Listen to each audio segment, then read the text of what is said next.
தாய் தமிழ் உறவுகளுக்கு வணக்கம். தேர்தலுக்கு பிறகு கட்சியை கலைக்கின்றார்.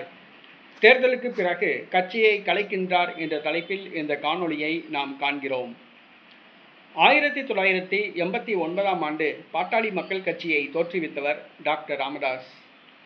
டாக்டர் ராமதாஸ் அவர்களிடமிருந்து கட்சி அவருடைய மகன் அன்புமணி அவருடைய வசம் சென்று விட்டது.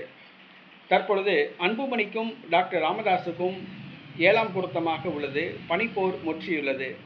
கட்சி கொடியும் சின்னமும் அன்புமணி ராமதாஸ் பக்கம் சென்று விட்டது. கட்சி தொண்டர்களும் அன்புமணி பக்கமே உள்ளனர். இந்த சூழ்நிலையில் தேர்தலை சந்திப்பதற்காக ஐயா பாமக என்ற ஒரு கட்சியை ஆரம்பித்தார். சசிகலாவுடன் கூட்டணி அமைத்து தேர்தலை சந்தித்தார். ஆனால் ஐயா பாமகவுக்கு வன்னியர்கள் மத்தியில் போதிய வரவேற்பு கிடையாது. தற்பொழுது மனம் நொந்து போய் உள்ளார்.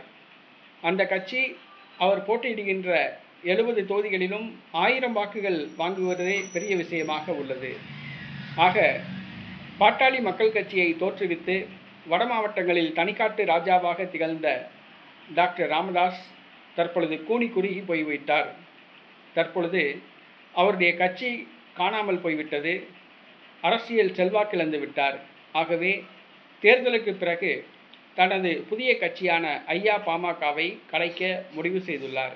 அரசியலிலிருந்து ஓய்வு பெற முடிவு செய்துள்ளார். அவருக்கு வயது தற்பொழுது 85 வயதுக்கு மேலாகிவிட்டது.